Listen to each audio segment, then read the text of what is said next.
이 거룩한 성일에 우리에게 주시는 하나님의 말씀은 마태복음 27장 11절로 14절의 말씀입니다.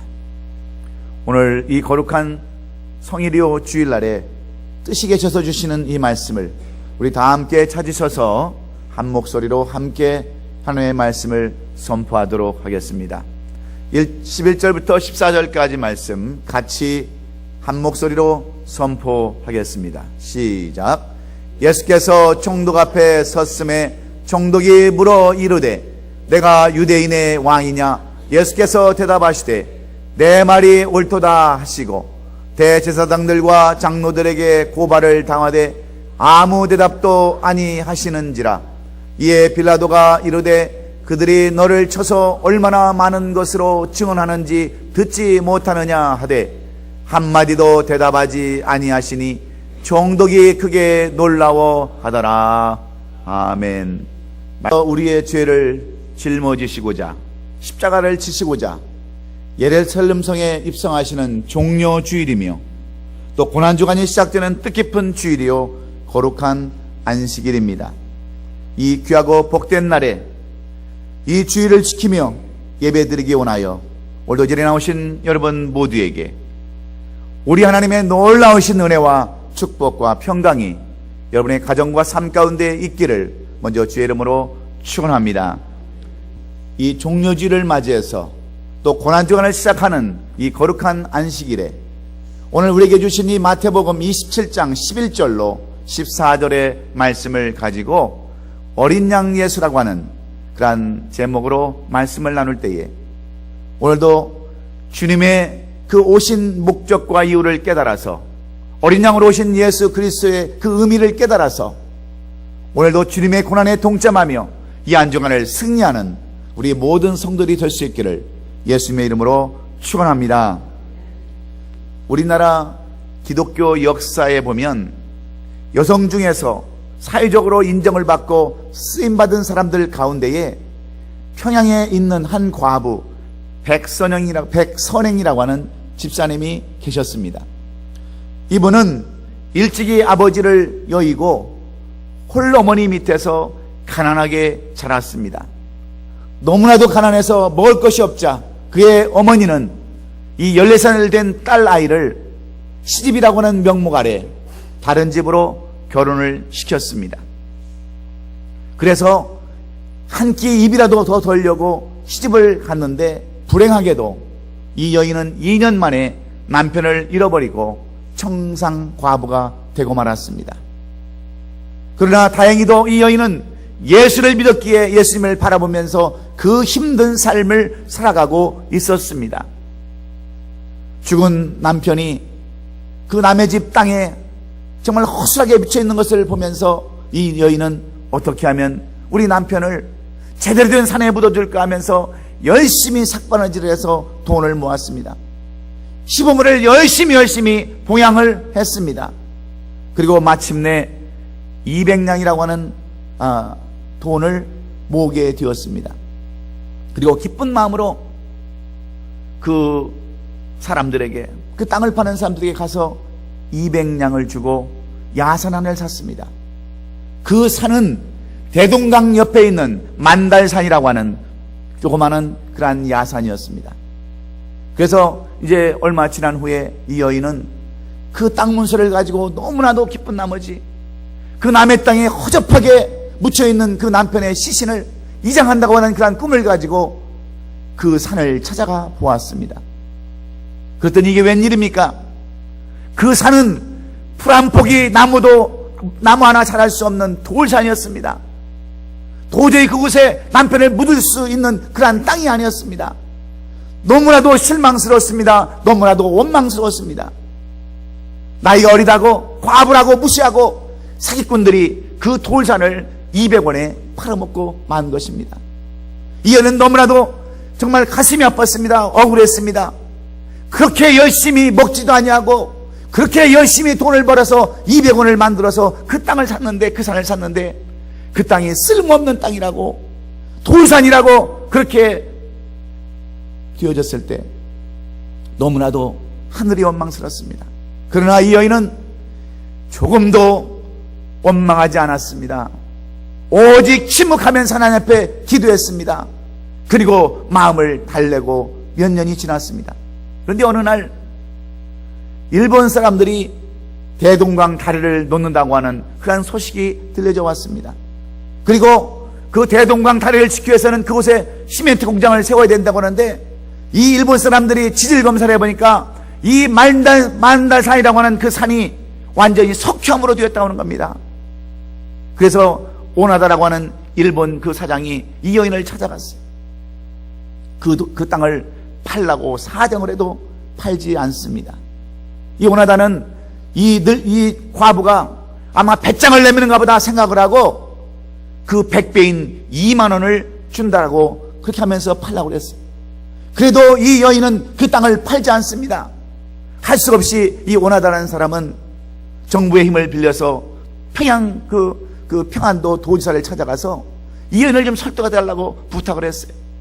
평안도 도지사는 그 사람들을 풀어서 도대체 이 여인이 어떤 여인가를 살펴보니까 바로 백선행이라는 그 여집사였습니다. 교회를 열심히 나간다고 하는 그러한 집사였어요. 그래서 이 도지사는 할 수 없이 그 교회 목사님에게 찾아가서 부탁하기로 했습니다.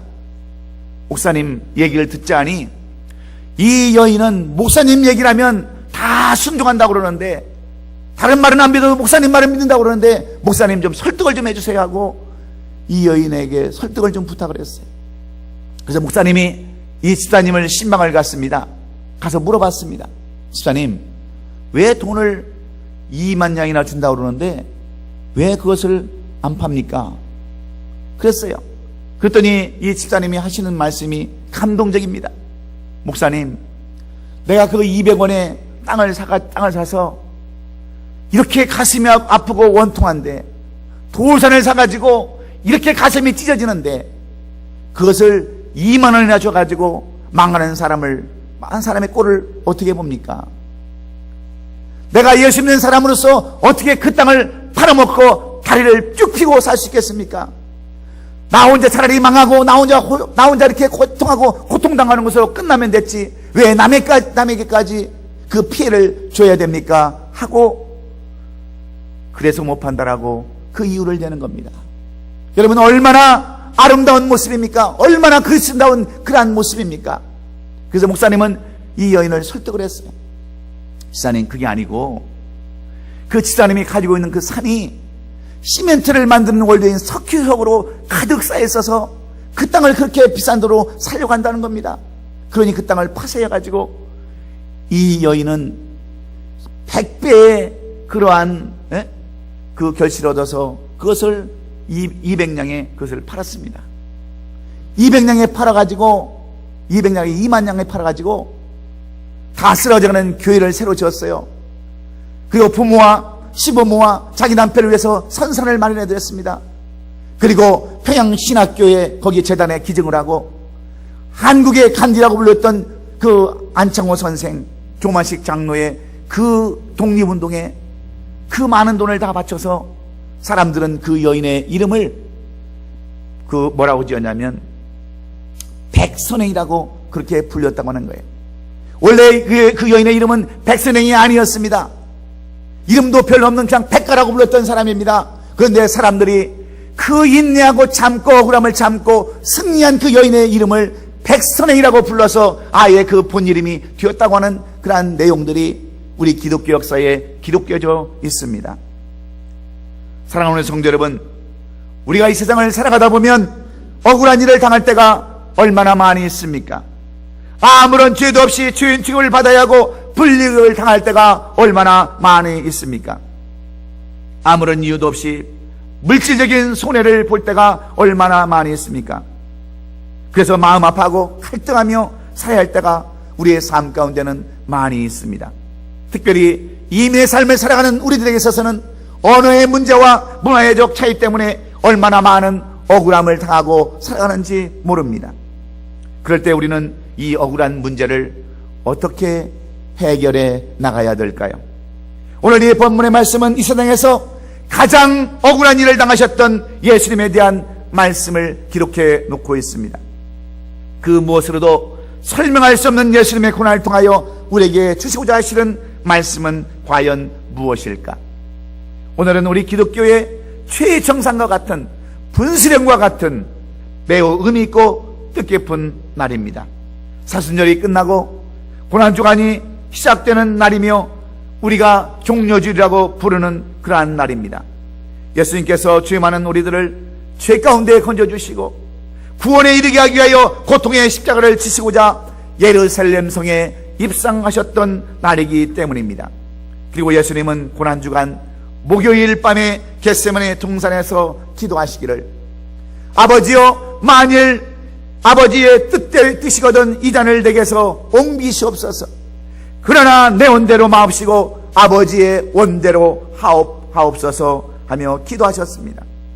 얼마나 예수님께서 간절히 기도하셨던지 이마에 흐르는 땀방울이 빗방울처럼 흘러내렸습니다. 그리고 이 기도를 통하여 하나님께서 예비하신 그 고난의 십자가를 주님은 지셨습니다.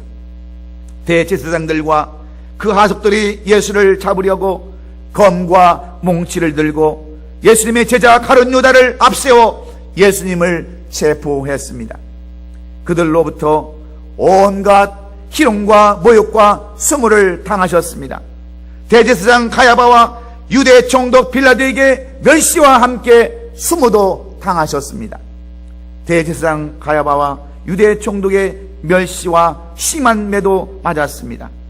부당한 재판을 받기도 했습니다. 뿐만 아니라 많은 거짓 증인들과 군중들은 목청을 높여 예수를 십자가에 매달으라고 소리 지르며 예수님을 고발했습니다. 그러나 예수님은 아무 말씀도 하지 않으셨습니다. 오직 침묵으로 일관하셨습니다. 자신의 형편과 입장을 변호하지도 않았다는 말입니다. 부당한 재판에 대하여 이의를 제기하지도 않았다고 하는 그런 말입니다. 그들을 향하여 어떤 분노나 원망의 말씀도 하지 않으셨다는 그러한 말과 똑같습니다. 심지어 지금까지 3년 동안이나 동거동락하며 수제자로 세웠던 베드로가 주님을 3번이나 부인하고 저주했음에도 아무 말도 하지 않냐고 묵묵히 예수님은 바라보시기만 했습니다. 그것은 예수님께서 할 말씀이 없어서가 아니었습니다. 힘이 없고 능력이 없어도 아니었습니다. 도리어 침묵 속에 잠잠히 기다리며 참고 견디는 예수님의 모습 속에 그 모습이었습니다. 그 모습 속에는 그분의 마음이 담겨져 있었습니다. 그분의 깊고 오묘한 뜻이 담겨져 있었습니다. 그 깊은 침묵 속에 주님의 놀라우신 능력이 감추어져 있었습니다. 말 없이 모든 것을 참고 견디했던 주님의 마음은 분명히 아프고 쓰라렸을 것입니다. 그 환경을 피하고 싶었을 것입니다.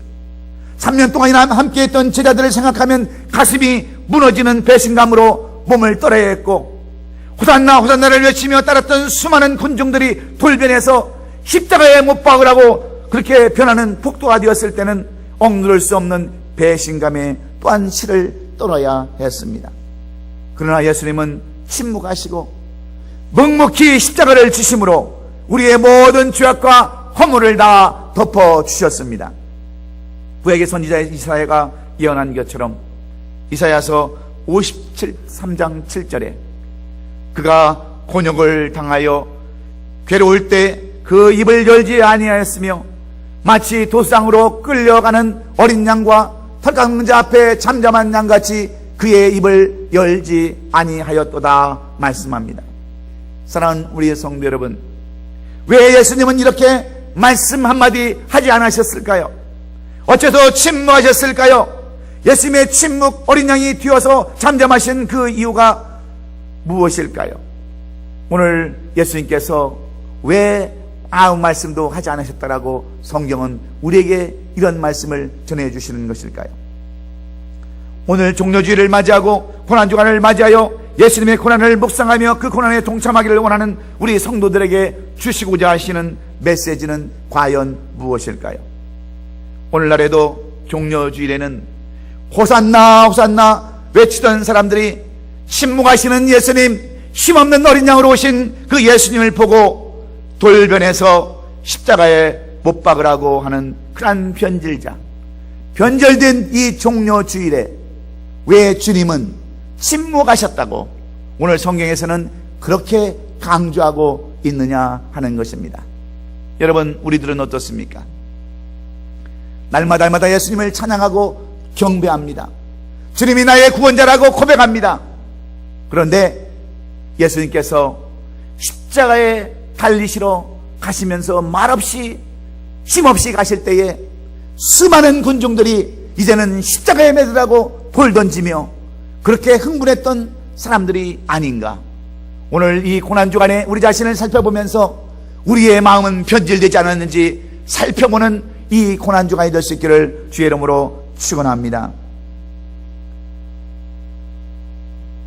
오늘 이 본문에 보면은 이 종료주를 맞이하고 고난주간을 맞이해서 우리가 기억해야 할 것이 무엇인가?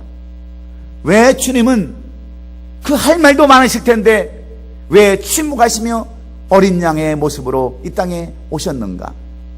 그 비밀 속에는 무엇이 감춰져 있는가? 오늘 고난주간을 준비하면서 예배하는 저와 여러분들에게 오늘 주시는 교훈은 과연 무엇인가? 예수님의 침묵, 어린 양의 주신 그 비밀은 무엇인가를 깨달아서 오늘도 오해하는 예수님이 아니라 깨닫는 예수님이 될 수 있기를 간절히 축원합니다. 그러면 잠잠하신 예수님, 어린 양으로 오신 예수님의 그 비밀 속에는 무엇이 감추어져 있습니까? 첫째는 절대자의 권위입니다. Absolute authority입니다. 절대적인 하나님의 권위. 예수님께서 아무 말씀도 하지 아니하시고 침묵하셨던 첫 번째 이유는 하나님의 놀라운 능력과 권능의 힘이 그 침묵 속에서 감춰져 있었기 때문입니다.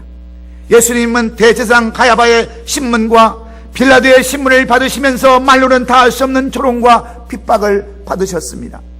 악에 찬 저주와 억지 누명을 쓰시면서도 일일이 대꾸하지 않으셨습니다. 그 어떤 시시비비를 가리고자 변론도 하지 않았습니다. 그 이유는 왜 그렇습니까? 변명하고 이유되는 그러한 그 가치가 전혀 없었기 때문입니다. 예수님께서 제자들을 가르치시고 수많은 사람들의 병을 고치시며 귀신을 내어쫓았을 때 사람들은 밤낮으로 예수님을 따라다녔습니다. 오병이의 기적을 나타냈을 때는 그들은 이 표적을 보고 말하되 이는 참으로 세상에 오실 그 선지자라고 이렇게 예수님을 높이셨습니다. 예수님께서 어린 아기 새끼를 타시고 예루살렘에 입성할 때는 호산나 호산나 우리를 구원하소서 하면서 자신들의 겉옷을 벗어 길에 깔고 종려나무 가지를 꺾어서 흔들며 예수님을 열렬히 환영했습니다. 그런데 힘없이 끌려가시면서 아무 말도 못하시는 예수님을 보고 그들은 마음이 변질되었습니다. 이제는 십자가에 매달으라고 소리지르는 얄팍하고 변덕스러운 그들 앞에서 과연 주님이 무슨 말씀을 할 수 있었겠습니까? 여러 가지 아름다운 미사역으로 주님을 사랑한다고 예수님은 하나님의 아들이라고 간증하며 고백했던 예수님의 제자 베드로마저 주님을 모른다고 부정하고 저주할 때 그 앞에서 예수님이 무슨 말씀을 더 할 수가 있었겠습니까? 여러분, 기가 막히면 말도 나오지 않는 법입니다. 그래서 누가복음 22장 61절에서 주께서 돌이켜 베드로를 보시니 하며 주님의 모습을 우리에게 소개해 주고 있습니다. 주님의 그 안타까운 모습을 우리에게 말씀해 주고 있습니다. 주님의 안타까운 모습, 예수님의 서글픈 그런 모습을 우리에게 보여주면서 변명하고 따져볼 가치조차 없는 것에 가치를 두는 그 자체가 어리석은 것임을 우리에게 말씀해 주시려고 오늘 이 말씀을 허락해 주셨습니다. 그러나 분명히 우리가 놓치지 말아야 할 한 가지 중요한 사실은 예수님의 침묵 속에는 그들이 느끼지 못하고 발견하지 못한 엄청난 절대자의 권위, 즉 하나님의 놀라우신 능력과 권능의 힘이 감춰져 있다는 것을 우리는 알아야 합니다. 그 침묵 속에는 하나님의 아들이신 예수 그리스도의 놀라우신 권능과 능력이 자리 잡고 있었기 때문입니다. 그 침묵 속에는 예수님의 치실한 호소가 있었기 때문입니다. 그래서 베드로는 아무 말 없이 침묵하시는 그 예수님이셨지만 그분이 말씀하신 그 생각이 났습니다. 오늘 다 오길 전에 내가 나를 3번 부인하리라 하신 그 말씀이 생각나가서 밖에 나가서 심히 통곡했다라고 성경은 우리에게 기록해 주고 있지 않습니까? 또 다른 제자 가룟 유다는 그의 양심을 이기지 못해서 결국 예수님을 판돈을 성수에 던져놓고 목을 매 자살을 하고 말았습니다. 예수님은 아무 말씀도 하지 않으셨지만 그 말씀 속에는, 그 모습 속에는 예수님의 놀라우신 권능, 권위가 있었기 때문인 줄로 믿습니다. 사랑하는 성도 여러분, 말 잘한다고 똑똑한 것이 아닙니다. 말을 많이 한다고 옳은 것이 아닙니다. 능력이 있는 것이 아닙니다. 진실한 것도 아닙니다. 진실한 하나님의 종들과 그리스도인들은 할 말이 많아도 참고 침묵합니다. 변명하고 싶은 말이 많이 있어도 진실의 힘을 알고 있기 때문입니다. 침묵이 가지는 힘을 발견하기 때문입니다. 여러분, 프랑스의 황제 나폴레옹은 키가 1m 56밖에 안 되는 단신의 그러한 장군이요, 프랑스의 황제입니다. 그런데 그렇게 자그마한 체구에서 어떻게 그렇게 큰 권위가 나옵니까? 무엇 때문입니까? 이 나폴레옹 황제의 권위는 여러분 침묵에 있습니다. 어떤 이야기를 할 때도 한참 침묵합니다. 그리고 본인의 이야기를 할 때 모든 청중들, 모든 사람들이 그를 황제처럼 따라갔습니다. 말이 없다고 힘이 없는 것이 아니고, 말이 없다고 여러분 능력이 없는 것이 아닙니다. 침묵이 바로 힘인 줄로 믿습니다. 그래서 하나님은 이스라엘 백성들이 여리고를 정복하게 하실 때에 매일 그 성을 한 바퀴씩 돌게 하셨습니다. 그리고 여기에 대한 주의사항으로 침묵하라고 명령하셨습니다. 여호수아서 6장 10절에 보면 여호수아가 백성에게 명령하여 이르되 너희는 외치지 말며 들리게 하지 말라. 너희 입에서 아무 말도 내지 말라. 이렇게 명령했습니다. 그래서 이스라엘 백성들은 이 명령에 따라서 일주일 동안 침묵을 지켰고, 마지막 날 하나님의 명령이 떨어지자 일제히 함성을 지름으로 말미암아 그 난공불락이라고 불렸던 여리고성이 무너져 내렸다라고 그렇게 성경은 기록해 놓았습니다. 여러분, 이것이 침묵이 가지고 있는 그러한 능력입니다. 그런데 우리들은 어떻습니까? 오늘 우리는 어떤 일이 생기면 침묵하지 못합니다. 어떤 일이 생기면 말부터 먼저 합니다. 그래서 오늘날에도 사탄에게 속한 무리들이 수없이 말들을 만들어내고 고소하며 정죄합니다. 그러나 우리가 기억해야 할 것은 언젠가는 반드시 침묵하시던 예수님의 입이 열릴 때가 있다고 하는 사실입니다. 그때는 곧 심판의 그 칼이 임한다고 하는 때입니다. 주님이 임하시는 날 추하고 더러운 말, 그러한 불의의 말, 거짓된 증거를 내받은 자들에게 수치와 모욕과 고통이 임할 것이라고 하는 것을 우리는 분명히 깨달아야 합니다. 그러므로 에스겔서 3장 26절에서 성경은 이렇게 교훈해 주고 있습니다. 내가 내 혀를 내 입천장에 붙게 하여 내가 말 못하는 자가 되어 그들을 꾸짖는 자가 되지 못하게 하리니 그들은 폐역한 족속이니라. 이렇게 말씀하신 것처럼 이렇게 심판하시겠다라고 하시는 절대의 권위 앞에 우리 모두 억울함을 맡기시고 이 고난 주간에 말없이 주님의 고난에 동참하며 우리 주님 어린 양으로 오신 그 예수 그리스도 속에 감추어진 이 비밀, 바로 그 비밀 속에 감추어진 하나님의 오소리티, 하나님의 절대적인 권위를 여러분 깨닫고 우리 주님을 바라보시며 고난에 동참하는 저와 여러분 되시기를 예수님의 이름으로 축원합니다. 또한 예수님의 침묵 속에 어린 양으로 오신 예수 그리스도의 그 비밀 속에는 하나님의 뜻을 기다리는 인내가 포함되어 있었습니다. 예수님은 죄가 없으신 분임에도 죄 없이 고통을 당했습니다. 어느 곳 하나 죄를 찾을 수 없지만, 그리하여 죄 없다는 판결을 받았지만 예수님은 누명을 썼습니다. 그래서 모진 십자가를 지셔야 했지만 예수님께서 침묵으로 인하셨던 것은 하나님 아버지의 뜻을 알고 있었기 때문입니다. 다시 말씀드리면 하나님께서 맡겨주신 그 사명이 있었기 때문입니다. 그래서 예수님은 겟세마네 동산에서 기도하실 때에 내 원대로 하지 마옵시고 아버지의 원대로 하옵소서, 이렇게 기도하셨습니다. 사랑하는 우리 성도 여러분, 기다린다고 하는 원래의 의미는 믿는 것이 있다라고 하는 의미와 같습니다. 예수님께서는 반드시 협력하여 선을 이루시는 하나님이심을 믿었기에 아무 말씀도 하지 아니하시고 침묵하며 묵묵히 인내하셨습니다. 그런데 우리의 모습은 어떻습니까? 우리의 단점 중에 하나가 바로 참지 못하고 기다리는 것 아닙니까? 어려움이 오고 환난이 오면 왜라고 하는 질문 앞에 우리는 매여 있을 수밖에 없습니다. 그러나 진정한 그러한 그리스도인이라면 우리는 참을 줄도 알아야 합니다. 인내할 줄도 알아야 합니다. 침묵이 필요합니다. 그런데 많은 사람들은 어떻습니까? 마치 말 못하고 죽은 귀신이 붙은 것처럼 얼마나 많은 말을 뱉고 다닙니까? 남의 이야기는 좋아서 하면서 자기 이야기가 나오면 마치 학질에 걸린 사람처럼 치를 떠는 사람들이 얼마나 많이 있습니까? 무엇 때문입니까? 그 이유는 그릇이 작아서 그래요. 여러분, 소인배 같은 그런 마음을 가져서 그렇습니다. 참고 인내하는 그런 마음이 없기 때문에 그렇습니다. 그러나 예수님은 하나님의 뜻이 무엇인지를 기다리며 침묵하셨을 때 도리어 하나님의 큰 뜻을 이룰 수가 있었습니다.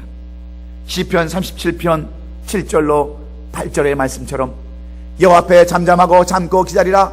자기의 길이 형통하며 악한 죄를 이루는 자 때문에 불평하지 말지어다. 분을 그치고 노를 버리며 불평하지 말라. 오히려 악을 만들 뿐이라고 이렇게 교훈해 주고 있습니다. 그렇습니다. 예수님이 아무 말씀도 하지 아니하시고 침묵하신 이유는 하나님의 뜻이 어디 있는가, 그것을 분명히 아셨기 때문입니다. 그 하나님의 뜻은 우리의 죄를 짊어지시고 십자가에 달리셔서 우리의 죄값을 대신 치르게 하시는 구속사역에 하나님의 뜻이 있었기 때문입니다. 그것이 바로 예수님께서 맡기신 사명입니다. 그러니 어찌 여러분 입을 열 수가 있겠습니까? 어찌 여러분 예수님께서 이 사명을 순종하지 않을 수가 있었겠습니까? 하나님께서 뜻이 계셔서 이 십자가를 지고 가시겠다고 하는 그 하나님의 뜻을 깨달았을 때 예수님은 기쁨으로 그 십자가를 지신 줄로 믿습니다. 우리가 잘 아는 한국의 탤런트 가운데 여러분 김주승이라고 하는 탤런트를 여러분 기억하실 것입니다. 뭐 나도야 간다 하는 뭐 그런 프로그램에서 나왔던 그런 탤런트라고 그러는데, 이 탤런트 김주승 씨는 1983년도 MBC 방송의 제16기 그 탤런트 공채 시험에 합격해서 방송으로 또 연기자의 삶을 시작을 했습니다. 잘생긴 준수한 그러한 모습으로 많은 여성들에게 인기를 독차지했던 사람이 김주승 씨였습니다. 그래서 한국의 부동산업계의 큰 손이라고 하는 장영자 씨의 딸 김신아 씨, 당시 미스코리아에 있던 김신아 씨와 결혼을 함으로 말미암아 세간의 큰 화제가 되게 됐던 사람이 김주승 씨입니다. 여러분, 명예와 돈을 가지고 인기를 누리며 살았던 이 김주승 씨가 무엇이 부족했겠습니까? 그래서는 그런 교만과 또 이기적인 마음으로 살았습니다. 냉철한 그런 마음으로 웃음도 없이 살면서 그것이 마치 전부인 양 그러고 살았습니다. 그런데 어느 날 그는 엄청난 돈을 부도내고 이제 현상 붙은 그러한 사람으로 이 미국에 도피해 왔습니다. 미국에서 3년 동안을 지내는데 돈이 없어서 길거리에서 담배꽁초를 주워서 담배를 피웠습니다. 한때 잘 나가던 사람이 이렇게 도피 생활을 하는 것은 여러분 얼마나 비참한 생활이었겠습니까? 몇 번이나 혀를 깨물고 자살하고 싶은 마음이 많이 있었지만 한국에서 그래도 자기를 위해서 뒤치다거리려는 그 아내의 모습을 생각하니까 이것은 참을만 하다라고, 견딜만 하다라고 생각하고 그 혀를 깨물고 죽는 일을 멈췄습니다. 그리고 이 김주승 씨는 하루하루를 살아가는데 들려오는 소식마다 전부 다 억울한 그런 소식뿐이었습니다. 들려오는 소식마다 다 정말 말로 이루어할 수 없는 그런 억울한 일들이었습니다. 김주승 씨는 미국에 도피하면서 호화호식하고 있다고 하는 그런 소문도 들렸습니다. 그래서 그는 날마다 술로 살았습니다. 그런데 어느 날 이런 때 가장 밑바닥으로 내려가서 인생이 완전히 패망해 갈 때 하나님은 이 김수정 씨에게 하나님의 뜻을 보이기 시작했습니다. 하나님께서 그 예비하신 그 계획을 이 김수정 씨로 하여금 알게 하셨습니다. 그래서 어떤 김동원이라는 목사님을 만나게 해서 이분으로 하여금 라이드를 해주게 하는데, 이 김동원이라는 목사님은 한 번도 이 김수정 씨에게 처지를 물어보거나 교회를 가자라고 한 번도 권면하지 않았습니다. 그것이 이 김수정 씨는 너무나도 고마웠습니다. 그래서 어느 날 이렇게 차를 타고 가는데 그 목사님 카세트에서 차에서 찬양 가사가 흘러나옵니다. 그 찬양은 바로 세상에서 방황할 때 나 주님을 몰랐네 하는 그러한 찬양이었습니다. 그는 이것이 찬양인지도 몰랐습니다. 이런 것이 그 찬양 속에 들어있는지도 몰랐습니다. 그런데 그 찬양을 다 듣고 보니까 그 찬양 가사가 전부 다 자기를 향한 그러한 가사 내용이었어요. 그리고 그 찬양을 들어서 끝날 때쯤 그의 눈에는 뜨거운 눈물이 솟구쳐 흘렀습니다. 지금까지 어떻게든지 눈물을 안 흘리고 버텼던 그 눈물이 한꺼번에 다 쏟아진 겁니다. 그리고 은혜를 받았습니다. 예수님을 만났습니다. 하나님의 음성을 들었습니다. 내가 너를 하나님 백성 삼으려고 이렇게 힘든 길, 어려운 길을 오게 하겠다고 하는 하나님의 음성을 그는 듣고 그는 결정을 합니다. 내가 이렇게 도피한다고 해서 무엇이 유익되며 어떤 문제가 해결될 것인가? 도망가는 것이 능사가 것을 그는 깨닫고 한국에다가 자기 아내와 변호사에게 전화를 했습니다. 무작정 들어가겠다라고 비행기에 몸을 실었습니다. 그러나 여러분, 경제도피범은 들어가면 반드시 잡혀서 경찰서로 가게 되어 있습니다. 그것도 다 예상했습니다. 그래서 이제 경찰서로 갈 것을 다 생각을 하고 그는 출입국 사무소를 나오는데, 그 출입국 관리사무소 그 직원이 김수정 씨를 알아보고 이렇게 얘기하는 겁니다. 아, 김수정 씨 아닙니까? 3년 만에 돌아오시는군요. 그러면서 입국도장을 꽉 찍어주면서 그냥 나가라고 하는 거예요. 깜짝 놀라서 나와서 변호사하고 아내한테 물어보니까 그 사기 혐의로 했던 것은 무효가 되고 돈 빌렸던 것은 차차 갚기로 다 합의가 돼서 모든 문제가 풀렸다고 하는 겁니다. 그래서 이분이 그때부터 방송국에서 간증을 하고 다니며 많은 사람이 예수 그리스도를 전하고, 정말 내가 그렇게 힘들고 어려운 과정을 겪었다고 하는 것은 그 속에 하나님의 깊은 뜻이 있었다고 하는 것을 많은 사람에게 그렇게 간증하며 전도를 했습니다. 이 내용을 방송작가 김종철 씨는 이렇게 절망 끝에서 만난 하나님이라는 글에서 이 김수정 씨에 대해서 이렇게 기록해 놓고 있습니다. 그는 46살 나이에 결국 췌장암으로 세상을 떠나서 하나님 품에 안겼지만, 방송작가 김종철 씨는 그에 대해서 이렇게 기록해 놓았습니다. 하나님은 당신을 사랑하십니다. 절망과 좌절 속에 빠졌다면 하나님을 만나십시오. 그러면 당신의 영생의 기쁨과 구원을 얻을 것입니다. 요즘 탤런트 김수정 씨가 방송국이나 연극 공연장에서 만나는 동료 연예인들에게 하는 말이다. 예전에 김수정 씨를 아는 사람이라면 이런 김수정 씨를 보고 놀라지 않을 수 없다. 과거에 그는 교만과 이기심으로 가득 차서 한치의 여유와 웃음이라고는 찾아볼 수 없는 냉혈 인간이었는데, 지금은 다정다감한 모습으로 성경책을 펴놓고 묵상하는 그 모습을 보며 보여주는 그 김수정 씨, 그가 왜 이렇게 변화되었을까? 그는 자신을 이끌어가는 전능하신 하나님의 계획과 섭리를 인정하는 사람이었기 때문이었다. 이렇게 써놓았습니다. 사랑하는 성도 여러분, 고난주간이 시작되는 이 한 주간, 여러분은 어떻게 주님의 고난에 동참하기를 원하십니까? 말없이 침묵하시면서 하나님의 뜻이 무엇인가를 기다리시며 인내하셨던 예수님을 기억하시면서 여러분을 향한 하나님의 계획이 무엇인가를 묵상할 수 있는 저와 여러분 되시기를 제 이름으로 축원합니다. 하나님, 여러분 우리에게 맡겨주신 여러분 뜻이 무엇입니까? 하나님께서 우리에게 맡겨주신 사명이 무엇입니까? 하나님의 뜻 가운데서 인내하시게 하시는 것은 무엇입니까? 우리에게 하나님께서 주신 것은 땅끝까지 복음을 전하라고 하는 그러한 사명, 그것을 주시기 위해서 오늘 우리에게 여러분 사명 주시기 위하여 인내하고 참게 하시는 거 아닙니까? 그래서 오늘 우리는 오늘 예배가 끝난 후에 이 마켓에 나가서 노방전도를 하기를 원합니다. 우리는 다 압니다.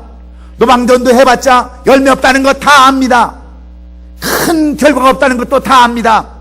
그러나 왜 우리가 오늘도 전도지를 들고 또 CD를 들고 주부를 들고 왜 나가서 이 예수 그리스도의 고난에 동참하며 이 전도의 사명을 감당하기를 원하십니까?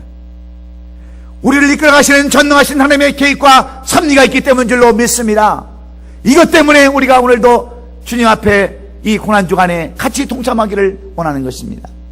사랑하는 성도 여러분, 오늘 여러분도 이 고난에 동참하는 마음으로 하나님의 섭리와 뜻을 깨닫고 다 함께 동참할 수 있는 저와 여러분 되시기를 예수님의 이름으로 축원합니다. 마지막으로 이 땅에 어린 양을 오신 예수님, 신봉하신 예수님, 그 속에 어떤 비밀이 숨겨져 있습니까? 그 속에는 뜨거운 하나님의 사랑이 표현되어 있음을 우리는 알아야 합니다. 원래 진리란 그 자체가 진리요 변함없기에 그 어떠한 말로도 표현될 수가 없습니다. 그 어떠한 말로도 제대로 표현할 수 없는 것이 진리입니다. 이것은 사랑과 희생도 마찬가지입니다. 사랑하는 사람을 위해서 일한다 하면서 입에서는 불평과 불만을 말한다면 그것은 사랑이 아닙니다.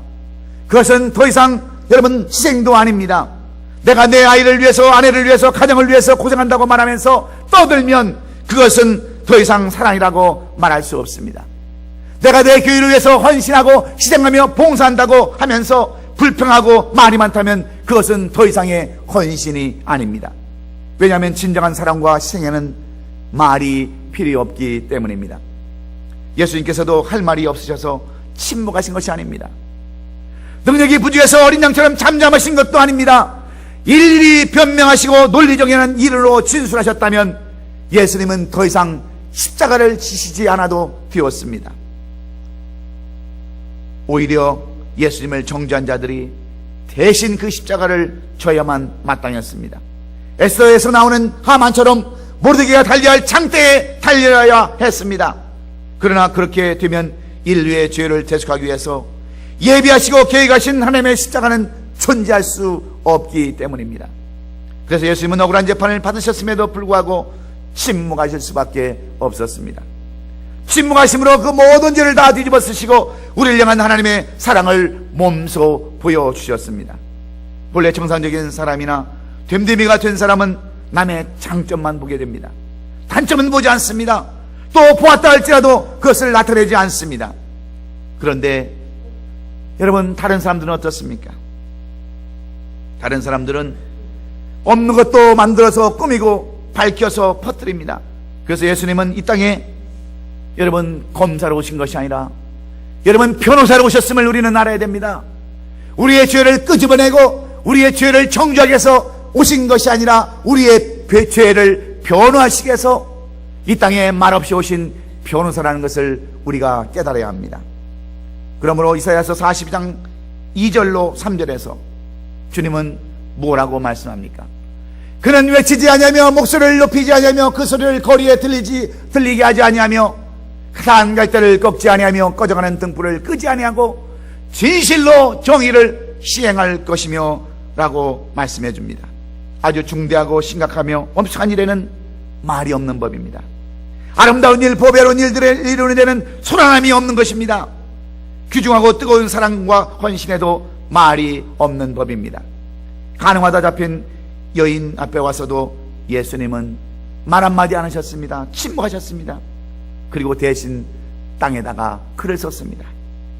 죄 없는 자가 돌을 치라 했을 때에 돌 들었던 유대인들은 다 도망가고 말았습니다. 말이 없다고 여러분 사랑이 없는 것이 아닙니다. 말이 없다고 능력이 없는 것이 아닙니다. 침묵한다고 여러분 연약한 것이 아닙니다. 예수님의 침묵 속에는 뜨거운 사랑, 용서가 숨겨져 있다고 하는 것을 우리는 기억해야 합니다. 예수님처럼 큰 사랑이 여러분 어디에 있습니까? 십자가의 마지막까지 숨을 거두시면서 남기신 추후의 말씀은 아버지여 저들의 죄를 용서하여 주옵소서. 저들이 저들의 죄를 알지 못하나이다 하면서 마지막까지 사랑의 모습을 여러분 보여주지 않았습니까? 주님은 입을 열면 그 넓은 그 사랑, 큰 사랑을 말씀해 주고 있지만 입을 열지 않았을 때도 하나님은, 예수님은 우리에게 그 놀라운 사랑을 우리에게 보여주셨습니다. 사랑하는 성도 여러분, 말없이 사랑하시는 우리를 위해서 사랑하시며 말없이 우리를 위해서 십자가를 지신 그 예수 그리스도를 여러분 묵상하시면서 여러분도 이 고난주간, 시작하는 한 주간 그 예수님의 사랑을 깊이 깨달으시고 예수님과 함께 동행하며 십자가의 고난에 동참할 수 있는 우리 성도들이 될 수 있기를 주의 이름으로 축원합니다. 여러분, 주님이 말이 없으셔서 여러분 삶 가운데 침묵으로 나타나셔서 우리는 예수님을 유대인들처럼 배반하고 변질하며 떠나버려야 되겠습니까? 호사다 호사던 그 말을 바꿔서 십자가에 박으라고 못 박으라고 소리 지르는 사람들로 우리가 바뀌어야 되겠습니까? 아니면 우리도 베드로처럼 회개하며 주님, 내가 하나님의 그 용서와 사랑을 깨닫지 못했습니다. 주님, 내가 그 하나님의 놀라우신 권위를 내가 알지 못했습니다. 하나님의 그 뜻깊은 그 인내를 내가 알지 못했습니다라고 고백하면서 이 한 주간 주님의 십자가의 고난에 함께 동참하기를 원하십니까? 그렇다면 오늘 우리는 이 신문 속에 감추어진 그 신비의 비밀, 그 어린 양으로 오신 예수 그리스도의 그 비밀, 그것은 하나님의 권위요, 하나님의 뜻을 기다리는 인내요, 놀라우신 하나님의 사랑이라는 것을 여러분 깨달으시고 이 한 주간 우리 주님과 함께 십자가를 같이 지고 저 골고다 언덕을 향해서 비아돌로사의 그 길을 우리도 함께 걷는 우리 난가주 부흥교회 성도들이 다 될 수 있기를 예수님의 이름으로 축원합니다. 비밀을 아는 자가 능력 있는 줄로 믿습니다. 비밀을 깨닫는 자가 힘이 있는 줄로 믿습니다. 우리 성도들이 다 그런 성도들이 되시기를 주의 이름으로 축원합니다. 기도하겠습니다.